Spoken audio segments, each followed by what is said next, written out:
ስደት ነው ማለት አውሮፓም ይሁን አሜሪካንም ይሁን የትም ይሁን ስደት ይለያያል ብለሽኛል በጣም የነዚህ ይለያያል ለዛ ነው መድሎ እንዳረኩ እንዳይሰማቸው ይሄኛው የኗሪ አይደለም ይሄ የተመላሽ ነው ምክንያቱም ኑሮ ያደረጉ ሰዎች ይኖራሉ አረብ ሀገር ኑሯቸውን ያደረጉ ሰዎች ይኖራሉ ግን እንደ በፐርሰንት ካስቀመጥን 5 ለማይሞሉ የኑሮም ጭምር ነው ይያልን አንከራከርበት መጀመሪያ ቅድም እንዳስቀመጥኩት ነው ቼን ላይኖራቸው ይችላል ወደ ሀገር ቤት ሲመጡ ሰው ይቀየርባቸዋል ቶታሊ ያው ዘንጣው ስለሚመጡ የሆነ ገንዘብ ይዘው ስለሚመጡ ምናምን ሰዎች በባህሪያችን ኢጓምነን ቀድመን እኛ ሳንሄድ ከነሱ በላይ ሰክሲድ እንዳደረግን ማሳየት እንፈልጋለን ምናልባት አረብ ሀገር ባለንበት ሰዓት እዚህ ያለ ጓደኛችን አግብታ ወልዳ አየሽ ዋናው ነገር ወልዶ መሳም ነው ምናምን ብላ ቶርች ልታረጋት ትሞክራለች እድል አላት የመውለድም እድል አላት የማግባትም እድል አላት የመስራትም እድል አላት እንደገና ደግሞ የስራ ሰው ነን የእውነት ማለት ዝቅ ማለትን አንፈራም ብንፈራማ ለምን እንወጣለን ከባዱ አስፈሪ እኮ ወደ ማያውቁት ቦታ መሄድ ነው ወደ ማያውቁት ቦታ ደፍረው የሄዱ ሰዎች ወደ ማያውቁት ቦታ እንዲመለሱ ያላረገው እዚህ ጋር ያለው አቀባበል ነው እንጂ እነሱ አይደሉም ድምጻቸው ከፍ ብሎ ቢመጣ ብዙ ዝም ብለው ስለነበር ወይ ደግሞ እነዛ የጮኸው ማውራት ካልቸራቸው ስለነበር ሁለተኛ እኔ ጓደኞች ነበሩ ነርሲንግ የተማሩ ኢንጂነሪንግ የተማሩ አረብ ሀገር ሄዱ እና ከስም በፊት ስም ተሰጥቶናል የአረብ ሀገር ሰዎች ለምሳሌ አንድ ነርስ ሲስተር ነው ሲስተር እንትና ነው ተብላ እዚህ ሀገር ልትተዋወቅ የምትችለው ማለት ከስሟ በፊት የሚጠራ ፕሮፌሽን ካላት ኢንጂነር ኮነች ኢንጂነር እንትና አረብ ሀገር ሄደን ስንመጣ ቶታሊ ይቀየራል ስማችን ከአረብ ሀገር የመጣች ስምሽም አይጠራ ጓደኛዬ ነች ከአረብ ሀገር የመጣች ማለት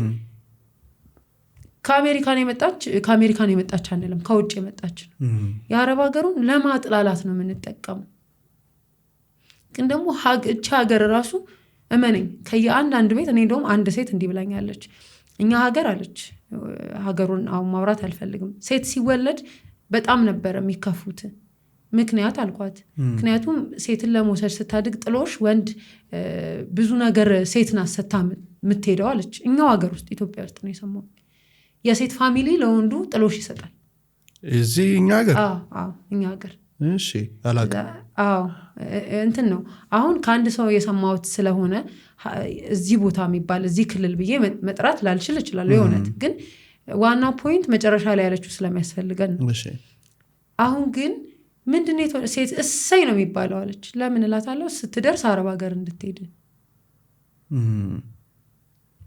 እንደዛ ሆኗል በእያንዳንዳችን ቤት የአረብ ሀገር ሴት አለች በብዙዎቻችን ለምሳሌ እናንተ ቤት ባትኖር ከዝንጋ ያክስት ቤት ያጎት ቤት ይኖራል አረብ ሀገር አለች ቫልዩ አይሰጠንም ናፋቂ ናቸው ሶሻል ሚዲያ ላይ ባወቁት ወንድ ተታለሉ ሲባል ለምንድነው ሰው የሚደነግጠው እንዴት አትታለልም አሁን እኮ መወደድ ለሷ ብርቅ ነው ምክንያቱም ቤተሰብ ነይ ታስፈልጊያለሽ ምናምን የሚላት ሴት አይደለች የሆነ ሰንበዲ መጥቶ ያላንቺ ህይወት የለኝም በጣም ነው የምወድሽ ቢላት ማነው ማይታለለው እስቲ ቦታ እንቀያየር ልክ እኮ ናት መታለል አይደለም ለሷ በዛን ሰዓት ያላት ትንሿ የውሸት መውደድ ለሷ ካጣችሁ ገንዘብ በላይ ቫልዩ አለው እመነኝ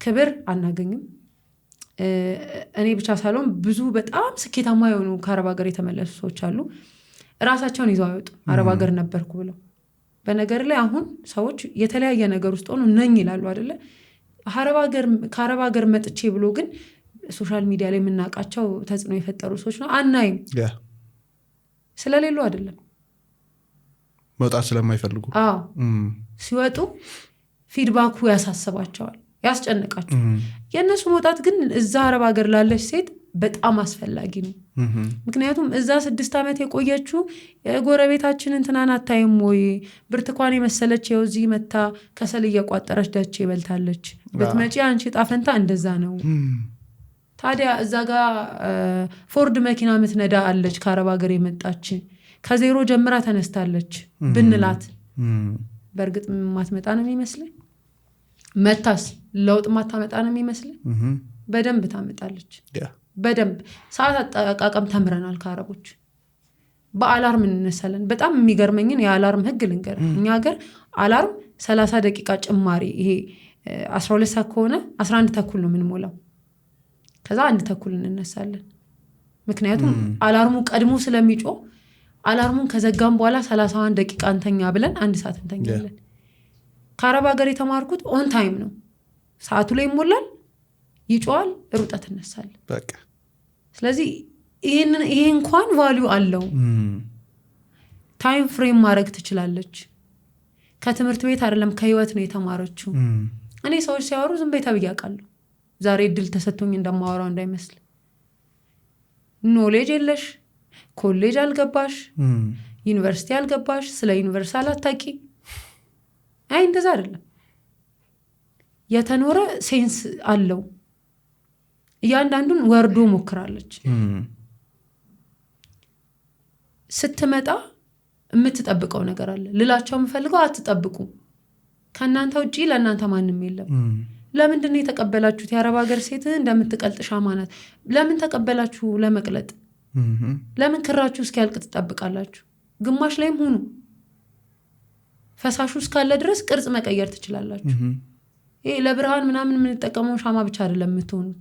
ለዲነር የሚቀመጥ ሻማ መሆን ትችላላችሁ። ማነሳችሁ አይደለም ቫልዩ ማብራታችሁ ነው። ኑ የምር አሁን ኑ ብዬ ራሱ የሚቀጠቅጠኝ ሰው ይኖራል። አሁን ከስር ገብቶ ሰመጥቼስ ምናምን እዛ ያለው አይደለም የሚብሰው እዚህ ያለው ነው። አረ እዚህ ያለው ምን ልታስፈሳብን?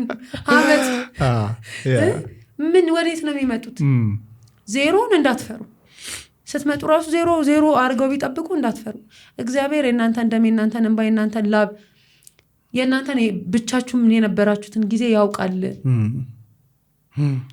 ለሚያጠፋ እድል የሚሰጥ እግዚአብሔር ነው ማለት። እኔን ሰዎች ሲበድሉኝ ካልቀጣ ምኑን እግዚአብሔር ሆነ ስል እኔ ስንት በድዬ ያልተቀጣሁት እኮ በምህረቱ ነው።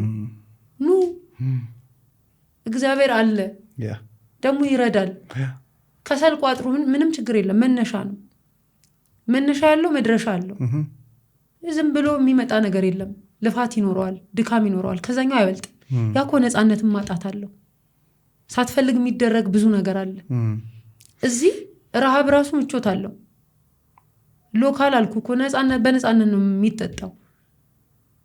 እዛ ሽንት ቤት ውስጥ ከምትበሉት በርገር እዚህ የሆነ ስራ እየሰራችሁ የምታገኙት ይሻላል።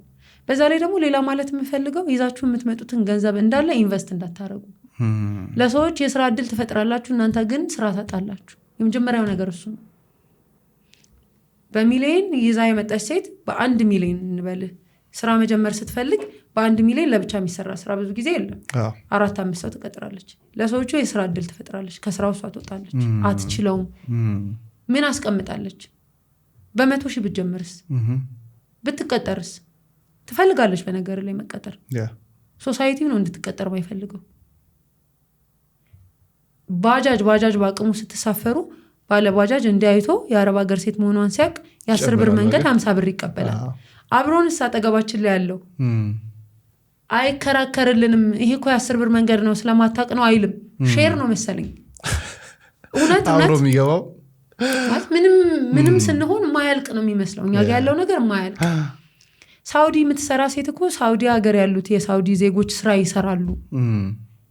ምንም ስራ ባይሰሩ ለ100 ዓመት ቢቀመጡ እስከ 100 ዓመት ለልጅ ልጆቻቸው የሚበቃ ነዳጅ አላቸው። የሚሰሩት ከ100 ዓመት በኋላ ለሚመጣው ትውልድ ነው።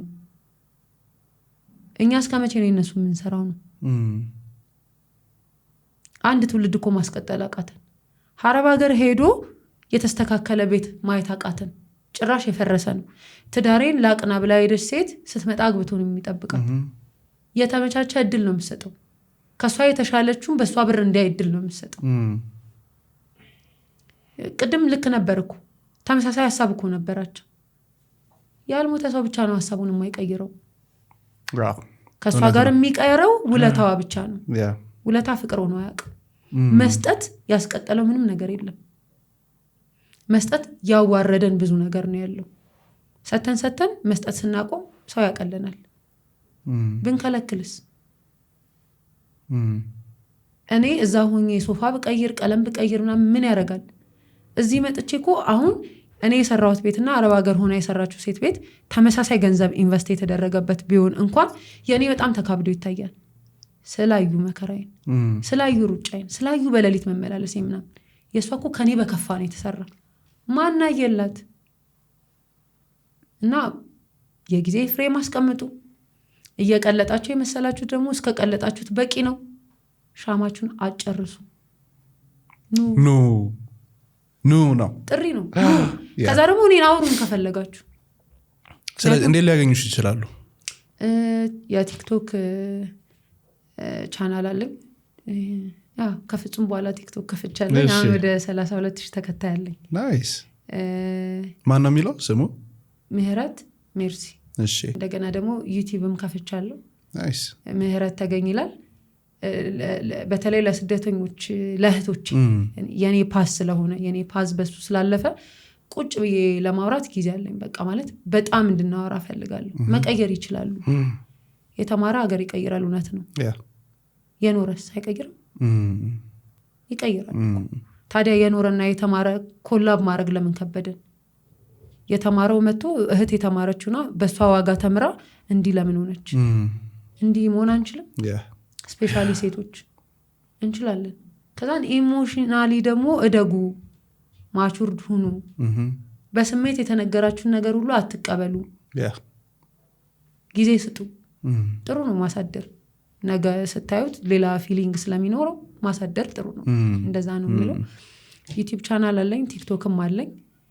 አልነበረኝም፣ ያው አለኝ ስል ከዚህ በፊት አልነበረኝም። ወደ ሶሻል ሚዲያው ስመጣ ግን ላልወጣ ነው ማለት ሰው እኔ ይኸውልህ 1,000 ተከታይ ባይኖረኝ ሐሳቤ ዝቅ ስላለ ነው ብዬ አላስብም። 1 ሚሊዮን ተከታይ ስላለኝ ሐሳቤ ገራሚ ስለሆነ ነው ብዬ አላስብም። እኔ መድረስ ላለብኝ ሰው በ1,000 ልደርስ እችላለሁ። ዋናው ታርጌቴ ታዋቂ መሆን አይደለም፣ ማቃውምን ማሳወቅ ነው የኔ ዓላማ። ስለዚህ አለው ይጽፉልኛል በጣም አሁን እንደወሰኑ ይቅር እንዳሉ እንደታረቁ ከቤተሰብ ጋር በጣም ብዙ ሰው ይጽፍልኛልና እኔ ከሱ በላይ እርካታ አላውቅም። የመጨረሻ ምነግርህ አብርሽ፣ እኔ እዛ ፖድካስት ላይ ፍጹም ጋር ሄጄ አውርቼ ከመጣው በኋላ 4 ኪሎ ቀንሻለሁ። ረጅም ራብ ተረብያለሁ። በምን አትለኝ? የአረብ ሀገር የሚሆን የምንም ስልክ ቀኑን ሙሉ ነው የምመልሰው፣ አልበላም።